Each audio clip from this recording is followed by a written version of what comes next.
Today we're going to be opening up my Moving Beyond the Page order that I placed. This is, for the most part, going to be my rising fifth graders literature portion of his ELA block.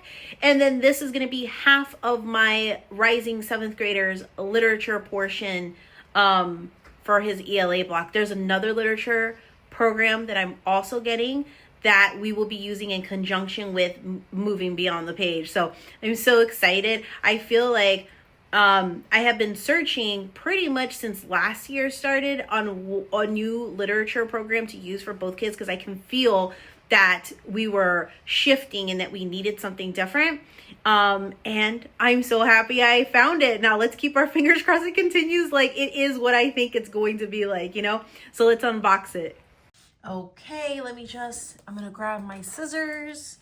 We're going to open this up. I am so excited because as much research as you do beforehand, before hitting that magic order now button, I mean, there's still a possibility that you get it wrong. And then despite all that, like, let's say we look through this all, after I finish doing the unboxing with you guys and I look through all this stuff, when I get to implement it with my kids, for whatever reason, it could always be like not a good fit at that time too. So despite all our due diligence, there's still times when we can get it wrong. Okay. Everything, I believe, came pre-packaged. So just hang in there with me because everything needs to get unpacked. Okay, so this came with it. I don't think I purchased it separately, but I think it came with the whole entire pack, because I got the entire grade span for language arts. I didn't get the science, and I did not get any of the history units or the social studies units, just the ELA part, just the literature portion of the ELA, just for clarification. And so this says handy guide to writing. Oh, and it looks like a reference tool of some sort. So like semicolons, you can go through your punctuation. What's a clause? What's an independent clause?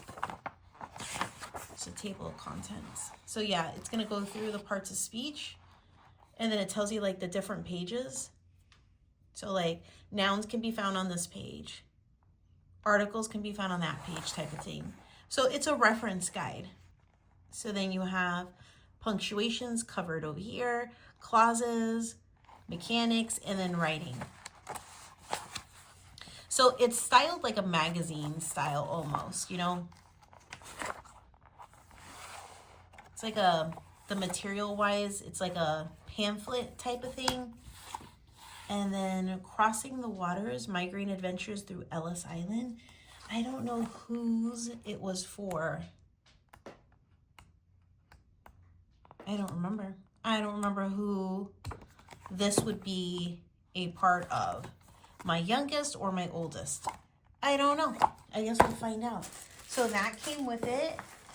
And then it looks like a craft that probably came with it.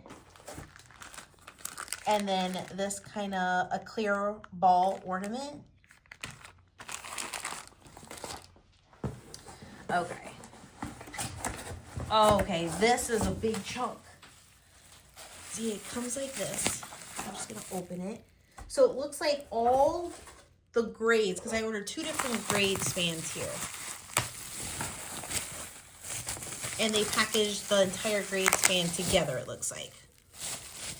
All right, I got 9 to 11. So we have, okay, The Ballad of Lucy Whipple. Hold on a second. We're so close to the camera. Hold on. I'm going to take this back down.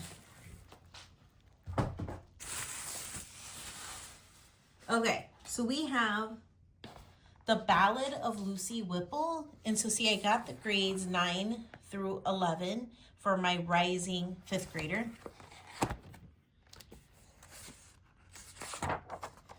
And it looks like it's going to have 10 lessons. And the final project is a persuasive essay. So I'm not going to flip through everything right now. I think I'll probably do like later videos, but right now I just wanted to show you what was all included and what all I got for the 9 to 11. So this is an independent study. That's concept 4.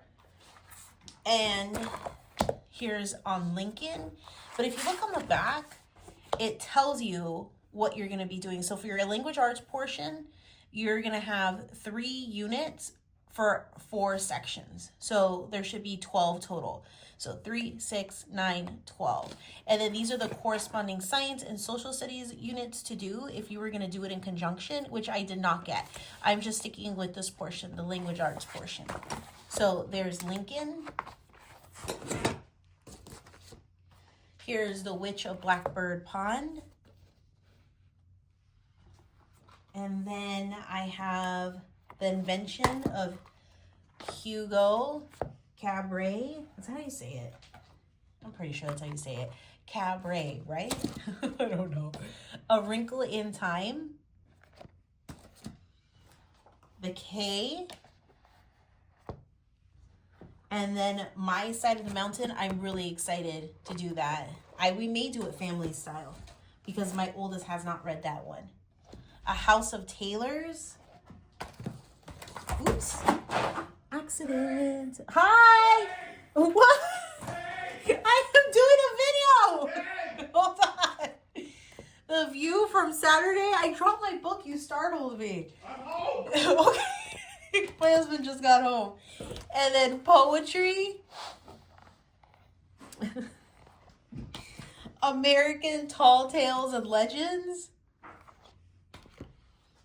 And then the final one is the immigration one. Okay, so that pamphlet goes with that one. So there should be 12 units all together because 3 for every 4 units, right? So that's the second one, third, 4, 5, 6, 7, 8, 9, 10, so 11, 13, and then 12, and then you have this independent study over here.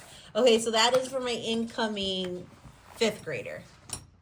Okay, so now for my incoming 7th grader. Okay, we have Animal Farm, and truth be told, the reason, well, there's multiple reasons why I'm doing the age 12 to 14 one, which is slotted at the 8th grade level. There's multiple reasons on why I'm doing this one, and I'm going to save that video for like a different day. But I'd be lying if I didn't mention the fact that I love these books. Like almost every single one of these books were on my to be read list to do with my oldest anyway. So Abigail Adams, and then Elijah of Buxton. Sorry guys, you guys are gonna hear all sorts of noises in the background. Einstein Adds a New Dimension. This is the only one that I almost didn't get, and I just decided to just get the whole set, and then if I didn't use it, maybe I would use it with my youngest when it came time. But this is the only one. The corresponding spine is the Joy Hakeem, I think it is, or is it The Science of Discovery? And I actually owned those science books for a while, and I didn't find them particularly interested. Truth be told, I found them a little bit dry, so I don't know, and that's kind of why I was thinking about not getting that one, but I got it. So, Great American Poets. Adventures of Huckleberry Finn. The House of the Scorpion. The Book Thief. And then Watership Down. And To Kill a Mockingbird. If you know me and you guys follow me over on my homeschool account on Instagram, you guys know that the majority of these have been on my list that I was going to read this summer, this year anyway. So that was like probably a third of the reason why I decided to go with it. So my husband just got home, and it's always like a whole bunch of noise and a whole bunch of excitement when he gets home from work. So that's what's going on in the back. So I had to close the door. So, The units aren't as clearly laid out as it is for the younger grades, but you can see down here, they'll still match up down here at the bottom. So you have your language arts portion over here, and it will line up with the social studies unit and then the science unit. So like for the very first one, you have Adams for science. That's going to match up with the revolution. That's going to match up with Abigail Adams. Then you have chemical reactions, civics, animal farm, energy and matter, and then the antebellum West. And then Einstein, what did I say? Einstein adds a new dimension. Sorry, this is going to be the most janky, like, haul video ever. And I apologize. This is just, there's a lot going on today. But I wanted to open this with you guys because I was, number one, so excited. And number two, I couldn't wait anymore not opening it up. So, like, let's take a look at To Kill a Mockingbird. And it has, am I in frame? Yep. It has 13 lessons and a final project with an oral book presentation that you're going to devote 3 days to. And then I don't even know what I'm looking at, guys. So we're just going to flip through it together and we're going to figure it out. Okay. So you have unit 4. It starts off with this vocabulary page in here. And then there's some more vocabulary over here. And then you have kind of like an overview over here on what you're going to be learning about for lesson 1, and then lesson 2, and then lesson 3, lesson 4, and like so on. It tells you what your required books are going to be. So remember that handy guide to writing? What did I do with it? Here it is. So that handy guide to writing, I don't know necessarily if you're going to need it, but it's not that expensive on the website. I think it was like $5 or $6 or something of that sort. I think, don't quote me on it. But I think if you already have something else that does the same thing for you, you probably don't need it. But it definitely is handy if they're going to reference pages to read and say, okay, so review semicolons on page 33. Then it's definitely going to be handy because then, you know, you already have this and you already know what to turn to, you know. So anyway, so you're going to have this handy guide to writing and To Kill a Mockingbird because obviously you need the book, right? And then materials list that you're going to need. And then it gets into the lessons. So like, I love how it starts off with historical context. And then it's going to go into this, things you should know. And then some grammar. So you have a phrase, clause, independent clause, dependent clause. And you have a video, QR code. Watch this video that provides some important information and images explaining the historical context of the time. YouTube has age restricted this video, so just be aware. And then as you watch, create a mind map.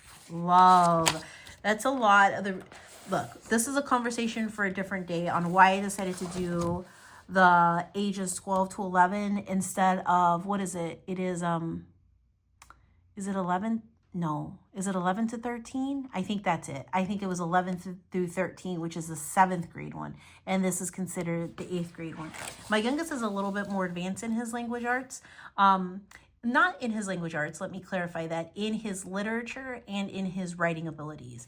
But you have another link to watch, and then you have the questions in here. And I am so excited. Expect flip throughs if you follow me over there on Instagram. And I'm probably going to start a running highlight over there on Instagram. And I will be back here on YouTube and I will do more of a more thorough flip through, at least on the units that we're doing at the time, you know? So whichever unit that we end up doing first. So most likely it's going to be Abigail Adams. So let me pull that one actually, because we're starting our early American history unit. And so I'm going to start with Abigail Adams because that makes more sense to us since that one is going to come first. And let me just pull that one in and then we'll look at that one together. But as I do these with my kids and as I start prepping and as I look through everything and start planning the lessons and everything, I will be back and I will probably do like a YouTube video for every single one of these lessons for both kiddos. So just so you know, okay? So Abigail Adams, let's take a look at that one. So you're going to have 12 lessons. The final day, your final project is a one-person play, and you're going to devote 3 days to it. It starts off with vocabulary and then a unit review sheet.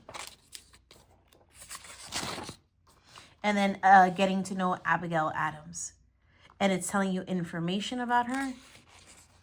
And look, the only thing you need here is you're going to need the book. Obviously, Abigail Adams, Witness to a Revolution. In one of these boxes, I should have that book. And then the handy guide again. So the handy guide appears for every single one of these lessons. Okay, hold on, I skipped a page. Okay, ideas to think about. Right over here, things to know with some vocabulary. And then you have your first activity, which means we're going to pay attention to the intro and other material that shows up prior to the first chapter. So we can start getting more out of the book with a pre-reading of the book itself without actually getting into the book. So we're going to kind of explore the book, and there's some activities to go along with it. There is a QR code to watch, and then it tells you to read chapters 1 and 2 of the book, Abigail Adams. And then you're going to be answering some questions over here. And then you have some activities. You're going to write a letter to a friend about any topic that you choose. If you learn how to use the search function available in most electronic books, you should be able to... Why are we doing that? It says... I don't know why. I don't know why it's mentioning it right now. I'll have to continue reading. So, a letter to a friend, including your 5 vocabulary terms. And then, or you can write a letter to your friend and challenge yourself with the 7 vocabulary terms. Underline each vocabulary term. So that is the first, yeah, that's pretty much like the first activity.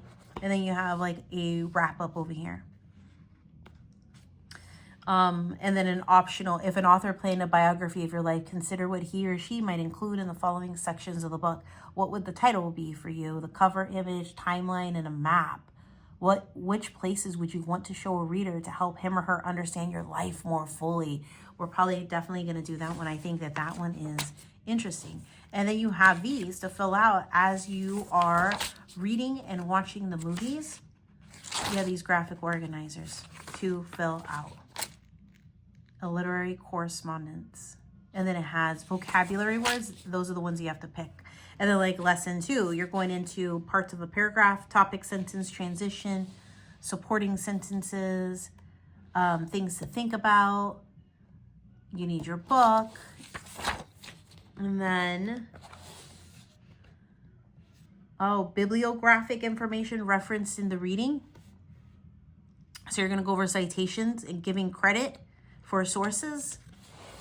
And then it has your reading comprehension questions in here, and you're going to use the bibliography in the back of the book to provide a full bibliographic entry.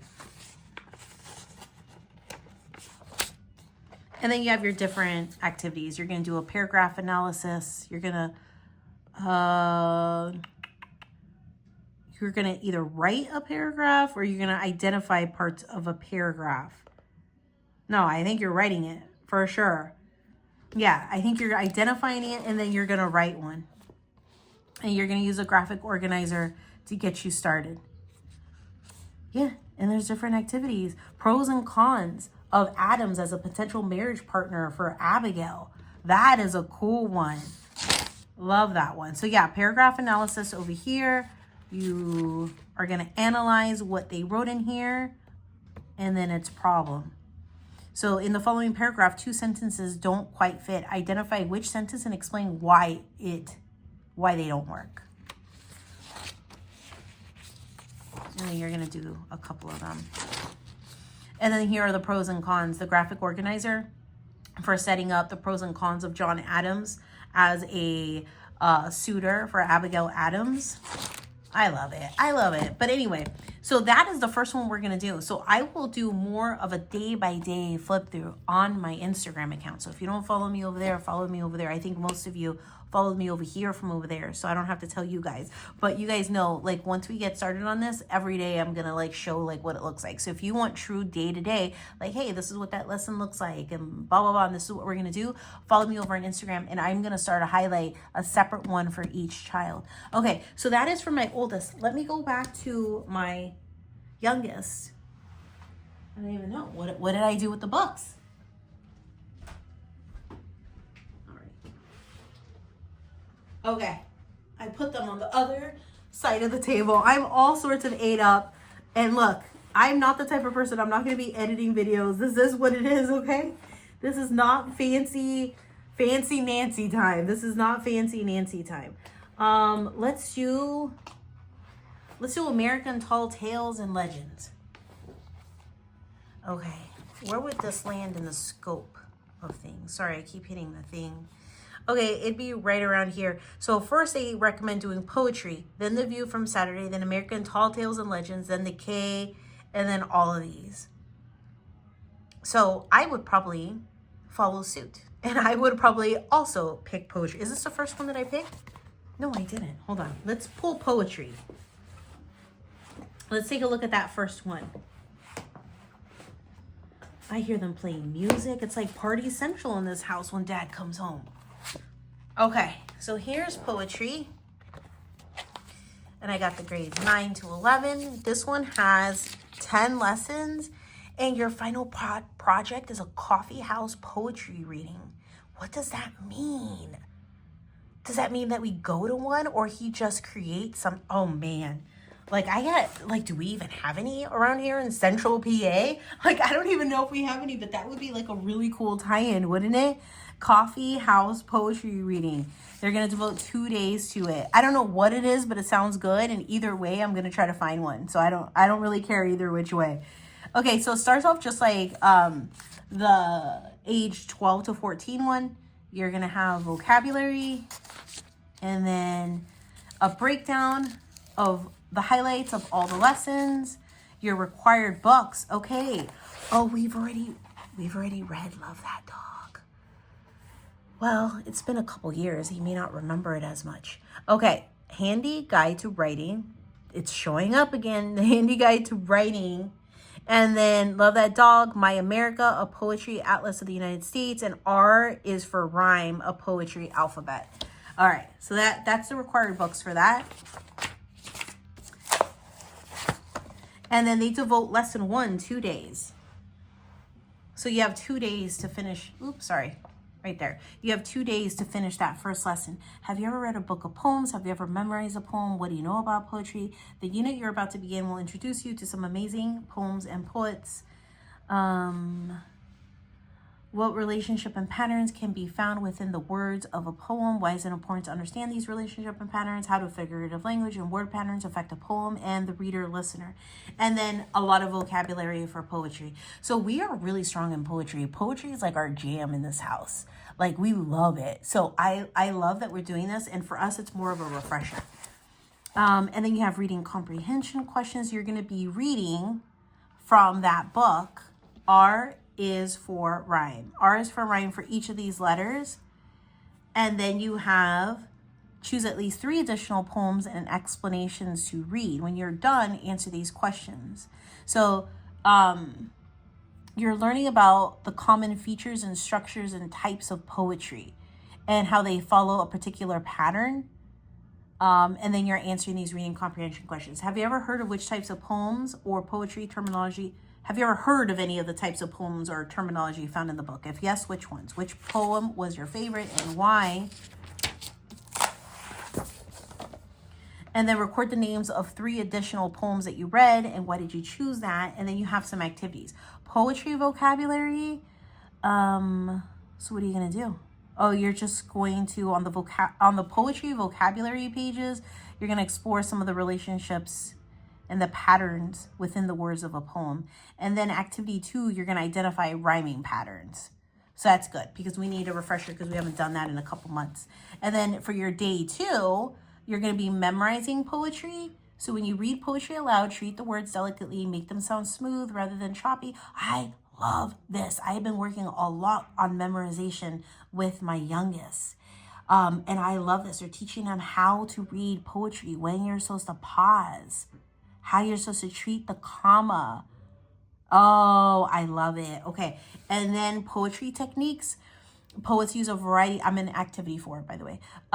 Poets use a variety of techniques to make poetry more enjoyable and vivid. Remember that there are special rules and relationships found among the words in a poem. The use of figurative language can greatly affect the way the poem reads or sounds. So read and complete the activities on the page's poetry techniques to learn more about some important figurative language devices and other tools that poets use. And then activity 5, keep a journal to jot down some inspirational ideas that you may have. And then wrapping up, write it in your journal anytime you hear or read a poem in a different context than in a book. Okay. All right. And then here are some of the graphic organizers. Here's your vocabulary.